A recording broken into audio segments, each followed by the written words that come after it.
Working president మాజీ మంత్రి కేటీఆర్ ను ఉద్దేశించి కేంద్ర మంత్రి బండి సంజయ్ ఎక్స్ లో సంచలన పోస్ట్ పెట్టారు. మరో వివాదంలో కేటీఆర్ చిక్కుకున్నారని సంజయ్ ఆరోపించారు.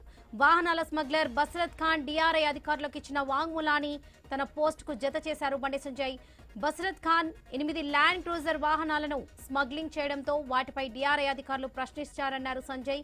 ఈ క్రమంలో 8 క్రూజర్ నంబర్లు అధికారులకు బసరత్ ఖాన్ ఇవ్వగా అందులో కేటీఆర్ వినియోగిస్తున్న TS09D6666 కూడా ఉన్నట్టుగా బండి సంజయ్ తెలిపారు. అయితే కేటీఆర్ వినియోగిస్తున్న వాహనం ఎట్ హోమ్ హాస్పిటాలిటీ సర్వీస్ పేరుతో రిజిస్టర్ అయ్యింది.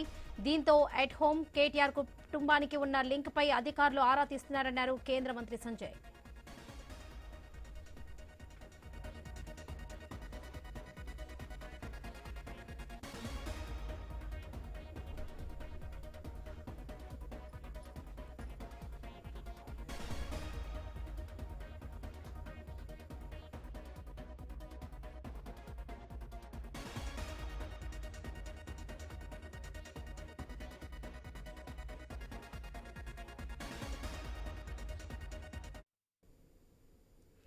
బీఆర్ఎస్ వర్కింగ్ ప్రెసిడెంట్ మాజీ మంత్రి కేటీఆర్ ను ఉద్దేశించి కేంద్ర మంత్రి బండి సంజయ్ ఎక్స్ లో సంచలన పోస్ట్ పెట్టారు.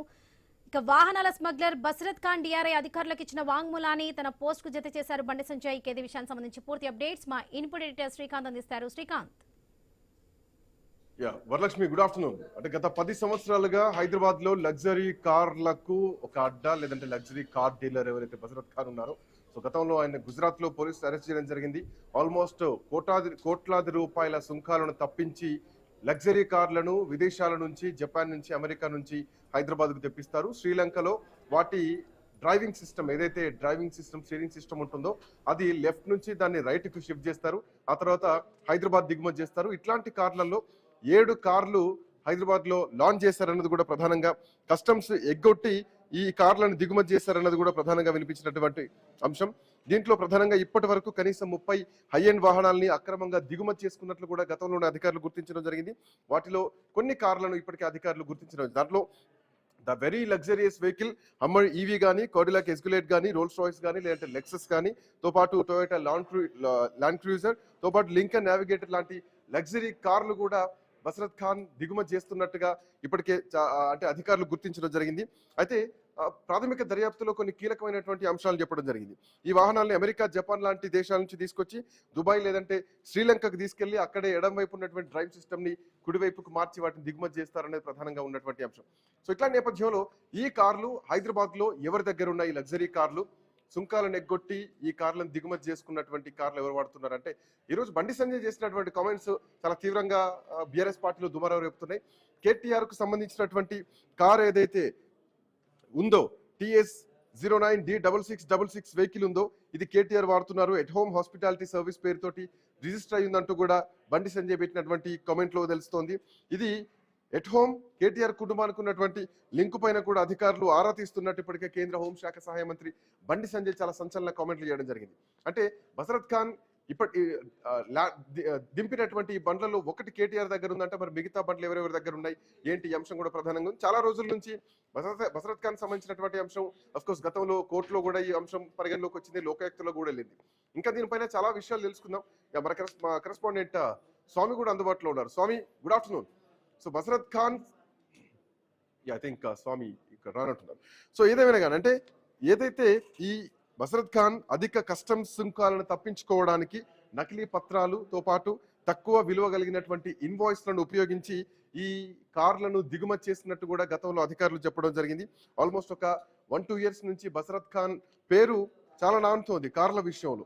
సో గతంలో కూడా డిఐ అధికారులు ఇచ్చినటువంటి వాంగ్మూలాన్ని ఈరోజు బండి సంజయ్ చేసిన పోస్ట్ కి ఆ వాంగ్మూలాన్ని జత చేయడం జరిగింది. సో దాంట్లో ఈ క్రమంలో 8 ల్యాండ్ క్రూజర్ కార్లు కూడా తీసుకొచ్చారు హైదరాబాద్ కి. ఈ కార్లలో ఒకటి కేటీఆర్ వాడుతున్నారని చేసినట్టు కామెంట్ ఇప్పుడు దీనికి సంబంధించి చర్చ నడుస్తుంది. ఇప్పటికే బీఆర్ఎస్ పార్టీ చుట్టూ విమర్శలు, అవినీతి మరకలు తిరుగుతూనే ఉన్నాయి. ఇప్పటికే అటు కాళేశ్వరం ప్రాజెక్ట్ సంబంధించి కానీ, లేదంటే కేటీఆర్ సంబంధించినటువంటి ఈ కార్ రేస్ కానీ, లేదంటే విద్యుత్ స్కామ్ కానీ, గొర్రెల స్కామ్ కానీ, ఇట్లా రకరకాల ఆరోపణలు ఇప్పటికే బీఆర్ఎస్ పార్టీ ఎదుర్కొంటున్నటువంటి క్రమంలో ఇప్పుడు బండి సంజయ్ చేసినటువంటి అంశం, బండి సంజయ్ కేటీఆర్ ను ఉద్దేశించి చేసినటువంటి పోస్ట్ కానీ, లేదంటే ఆయన రిలీజ్ చేసినటువంటి ప్రెస్ నోట్ ఏదైతే ఉందో, ప్రస్తుతానికి అది బీఆర్ఎస్ పార్టీలో సంచలనంగా మారింది, పొలిటికల్ వర్గాల్లో కూడా. ఇంకా ఎన్ని కార్లు ఉన్నాయి, సో దొంగతనంగా అంటే తక్కువ ఇన్వాయిస్లను చూపించి సుంకాలను ఎగ్గొట్టి హైదరాబాద్ లో ఆ కార్లను బసరత్ ఖాన్ ఎవరెవరికి ఇచ్చారు, ఇవన్నీ కూడా ప్రధానంగా చర్చనీయాంశంగా మారింది. రైట్, ఇదే అంశానికి సంబంధించి గతంలో చాలా రోజుల నుంచి కోర్టులోకి వెళ్ళారు, లోకాయుక్త కూడా వెళ్ళడం జరిగింది. సో అడ్వకేట్ రామారావు ఎమ్మినేని గారు మనతో పాటు ఫోన్ లైన్ లో అందుబాటులోకి వచ్చారు. రామారావు గారు నమస్తే, గుడ్ ఆఫ్టర్నూన్. నమస్తే గుడ్ ఆఫ్టర్నూన్ శ్రీకాంత్ గారు. సో వాహనాలకు సంబంధించి హై ఎండ్ వాహనాలను దిగుమతి చేసుకున్నటువంటి హైదరాబాద్ లగ్జరీ కార్ల డీలర్ బసరత్ ఖాన్ గతంలో గుజరాత్ లో అరెస్ట్ అయ్యారు తెలుసు. సో అప్పుడు తీసుకున్నటువంటి వివరాల ప్రకారం కొన్ని కార్లను 7-8 కార్లు హైదరాబాద్ కు ల్యాండ్ క్రూజర్లు దింపారు, దిగుమతి చేశారు సుంకాలను ఎగ్గొట్టి. సో ఈ కార్లకు సంబంధించి చర్చ జరుగుతోంది. ఐ థింక్ గతంలో కూడా మీరు అంశం పైన ప్రధానంగా కోర్టుకు వెళ్ళడం జరిగింది. సో మీ దగ్గర ఉన్నటువంటి ఇన్ఫర్మేషన్ ఏంటి, ఇప్పుడు బండి సంజయ్ చేసినటువంటి కామెంట్ ఎట్లా చూస్తున్నారు రామారావు గారు? ఇప్పుడు చేస్తున్నారు బండి సంజయ్ గారు కామెంట్. నేను గతంలో మైనంపల్లి హనుమంతరావు గారు వాళ్ళ కుటుంబ సభ్యులు ప్రధానంగా మైనంపల్లి రోహిత్ పైన నేను ఒక కంప్లైంట్ వేయడం జరిగింది. ఎందుకంటే అత్యంత విలాసవంతమైన జీవితం గడుపుతూ high end cars, imported cars మొత్తం రోడ్డు మీద డిస్ప్లే చేసుకుంటా ఒక కాన్వాయ్ లెక్క తీసుకుపోతుంటే ఈ కార్లన్నీ ఎడికించి వస్తున్నాయి. వాస్తవానికి ఇప్పుడు కార్లు కొనడం అంటే అంటే ఈడ లాంచ్ అయిన బ్రాండ్లు కాకుండా ఫస్ట్ అంటే మొత్తం దీనిలో ఫేస్బుక్ లో సోషల్ మీడియాలో ప్రమోషన్ చేయించుకొని 1 సంవత్సరం కంపెనీ, ఓన్లీ 1 year LLP వాళ్ళ మదర్ తో కలిపి ఆయన పెట్టానని చెప్పడం జరిగింది ఎలక్షన్ అఫిడవిట్ లో. అయితే ఆ 1 year LLPకే 17-18 కోట్ల రూపాయల ఆదాయం వచ్చిందని చూపెట్టడం జరిగింది. అది ఏం బిజినెస్ చేస్తే వచ్చింది ఇటువంటి ఆదాయం? ఈ గుర్రాలు, ఒక ఎక్స్పెన్సివ్ డాగ్స్, అదే విధంగా ఈ మొత్తం ఇంపోర్టెడ్ లగ్జరీ కార్స్, ఇవన్నీ మన దేశంలో ఎట్లా అక్రమంగా ఎట్లా ప్రవేశిస్తున్నాయి, ఇట్లాంటి విలాసవంతమైన జీవితం ఇతను ఎట్లా గడుపుతుండు అనే విషయం పైన మీరు ఎంక్వైరీ చేయండి. ఇది రికార్డ్ లోనే ఉంది. అయితే ఆ మైనంపల్లి హనుమంతరావు అనే వ్యక్తి అధికార దుర్వినియోగానికి కూడా పాల్పడ్డాడు, అవినీతికి కూడా పాల్పడ్డాడు అనే విషయాన్ని నేను దాంట్లో చెప్పడం జరిగింది. వాస్తవానికి లోకాయుక్త ఇవన్నీ పరిగణలోకి తీసుకొని విజిలెన్స్ ఎంక్వైరీ కూడా ఆర్డర్ చేయడం జరిగింది.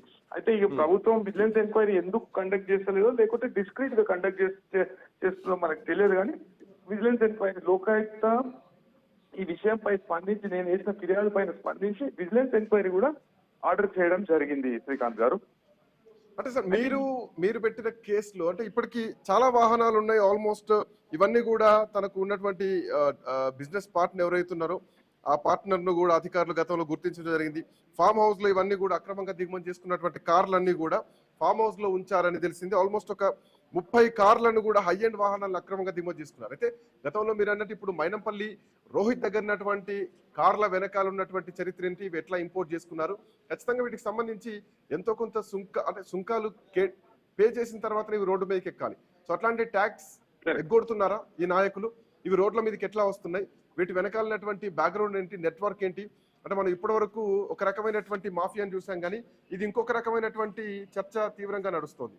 సో ఇప్పుడు ఈ లింకులు కదిలిస్తే, ఈ కార్లన్నీ బయటికి తీస్తే గనక ఎక్కడెక్కడి నుంచి నెట్వర్క్ నడుస్తోంది, ఏ దేశం నుంచి డివైడ్ అవుతున్నాయి? అండ్ మోర్ ఓవర్, ఇందాక నేను కూడా నా మాటల్లో చెప్పా, లెఫ్ట్ హ్యాండ్ డ్రైవింగ్ సిస్టమ్ ఉంటుంది విదేశాల్లో, కమింగ్ టు ఇండియాకి వచ్చేసరికి ఇది మన దగ్గరకు వస్తే రైట్ హ్యాండ్ డ్రైవింగ్ సిస్టమ్ ఉంటుంది. సో జపాన్ లో కానీ శ్రీలంకలో కానీ డ్రైవ్ సిస్టమ్ మోడ్ ని చేంజ్ చేసి ఇక్కడ దిగుమతి చేసుకుంటున్నారు. అంటే ఎంత పెద్ద నెట్వర్క్ దీని వెనకాల నడుస్తున్నది ఒక క్వశ్చన్ కనిపిస్తోంది. సో మీరు వేసిన కేసులో కానీ మీరు చేసినటువంటి ఎంక్వైరీలో కానీ ఏమేమి విషయాలు బయటకు వచ్చినాయి? ఇప్పుడు దీని తర్వాత నెక్స్ట్ పరిణామాలు ఎట్లా ఎంక్వైరీ ఉండాలనుకుంటున్నారు రామారావు గారు? అయితే ఈ లోకాయుక్త 1 December 2023 రోజు నా కంప్లైంట్ 13333 నా కంప్లైంట్ నంబరు, దానిలో ఆర్డర్స్ ఇవ్వడం జరిగింది. అయితే లోకాయుక్తలో తెలంగాణ లోకాయుక్తకు అనే మానవ వనరులు తక్కువగా ఉండడం కారణంతో మేమే దర్యాప్తు చేస్తే కొద్దిగా ప్రక్రియ చాలా టైం తీసుకుంటది. కాబట్టి మేము రాష్ట్ర ప్రభుత్వానికి రికమెండ్ చేస్తున్నాము, దీని మీద విజిలెన్స్ ఎంక్వైరీ అనేది చేయండి అనే విషయాన్ని. ఎట్లయితే మన మైనంపల్లి హనుమంతరావు అప్పట్లో ఒక పబ్లిక్ సర్వెంట్ గా ఉండే, అంటే ఎమ్మెల్యేగా ఉండే కాబట్టి, అంటే ఇన్ఫర్మేషన్ ఎలక్షన్ కమిషన్ కు ఇచ్చాడు కాబట్టి, అదే విధంగా అతని కుటుంబ సభ్యులు కూడా ఇట్లాంటి దీంట్లో ఈ మొత్తం ఈ విలాసవంతమైన కార్లు, ఇప్పుడు పార్షే కావచ్చు, పార్షేలో కేయాన్ 1 కేయాన్ 2 ఆ మోడల్స్ అనేటివి ఇండియాలో లాంచ్ కాకముందే అంటే కొన్ని మోడల్స్ లాంచే కాలే. ఆ మోడల్స్ పూర్తి స్థాయిలో విస్తృతంగా మొత్తం నాకు ఇన్ని కార్లు ఉన్నాయి, నేను ఒక లగ్జూరియస్ జీవితాన్ని గడుపుతున్నాను, అదే విధంగా గుర్రాలు ఉన్నాయి, అరేబియన్ రేస్ హార్సెస్ మీద ఎక్కి అతను తిరగడము, అదే విధంగా ఒక పెద్ద ఫ్లీట్ ఆఫ్ కార్స్ కాన్వాయ్ తో వెళ్ళడము, అదే విధంగా దానిలో కొన్ని ఒక 30 కార్లు నా కాడ ఉన్నాయని అంటే అది పబ్లిసిటీ చేయించుకోవడం. వీళ్ళు ఇన్ఫ్లుయెన్సర్స్ ఉంటారు కదా, ఇన్ఫ్లుయెన్సర్స్ పోయి అబ్బా ఇంత పెద్ద కారా ఎక్కడి నుండి వచ్చింది, మీరు ఎట్లా తీసుకొచ్చారు, అబ్బా ఈయనకు ఇన్ని కొన్ని వందల కోట్లు ఉంటాయి, ఇది కొన్ని వేల కోట్లు ఉంటాయి ఈ కార్లు మొత్తం అన్ని కలిపి, ఈయన దగ్గర కలెక్షన్ ఉన్నదని అందరికి చూపించడము. అయితే నా ప్రధానమైన ప్రశ్న ఏంటంటే ఈ అక్రమ మార్గాల ద్వారా ఈ విలాసవంతమైన బండ్లను గీర్లను ఇండియాలోకి తీసుకొచ్చేది. అదే విధంగా ఈ ఆదాయానికి మించిన ఆస్తులను వీళ్ళు కలిగి ఉన్నారు కాబట్టి వీళ్ళ మీద చర్యలు తీసుకోవాలని నేను కోరడం జరిగింది. ఆ విజిలెన్స్ ఎంక్వైరీ డిస్క్రీట్ గా అంటే నేను పూర్తిగా నమ్ముతున్నాను విజిలెన్స్ ఎంక్వైరీ పర్యవసానమే ఈ బషరత్ ఖాన్ అరెస్ట్ చేయడం. బషరత్ ఖాన్ అరెస్ట్ అయినప్పుడు కూడా నేను చెప్పడం జరిగింది తప్పకుండా కేంద్ర దర్యాప్తు రంగ సంస్థలు దీనిలో ఇన్వాల్వ్ అయ్యి దాని రూట్లకు పోయేసి ఎవరెవరు కార్లు అమ్మినరో కూడా ఆ కార్లన్నీ కూడా రికవర్ చేసి దాని వెనుక ఉన్న పెద్ద మాఫియాని బయటకు తీస్తుందని నేను అప్పుడే చెప్పాను. రైట్, థ్యాంక్ యూ రామ్ గారు, thank you so much, thanks for joining. So మొత్తానికి హైదరాబాద్ లో కేంద్రంగా జరిగిందా, దీని వెనకాల ఏ నెట్వర్క్స్ ఉన్నాయి, హైదరాబాదే కాదు ఈ నెట్వర్క్ బాంబే, పూణే, అహ్మదాబాద్, బెంగళూరు, ఢిల్లీ మొత్తం కూడా విస్తరించిందని కూడా గతంలో అధికారులు చెప్పడం జరిగింది. సో అరెస్ట్ చేసినటువంటి క్రమంలో తేలినటువంటి ఎంక్వైరీలో సో ఈ కార్ల వెనకాల ఎంత ట్యాక్స్ ఎగ్గొట్టి ఈ కార్లు భారత్కు చేరుకుంటున్నాయి, అక్రమ మార్గాల ద్వారా ట్యాక్స్ ఎగ్గొట్టి వస్తున్నటువంటి కార్లు ఎవరెవరు బడాబాబుల దగ్గర ఉన్నాయి. సో బండి సంజయ్ చేసినటువంటి కామెంట్ ఈరోజు అక్రమ మార్గంలో కార్లు తెప్పించుకున్నారా, దీనిపైన కేటీఆర్ ఏం రెస్పాండ్ అవుతారో చూడాలి. That's all for now. Next updates continue అయితే కీప్ వాచింగ్ ఐ న్యూస్.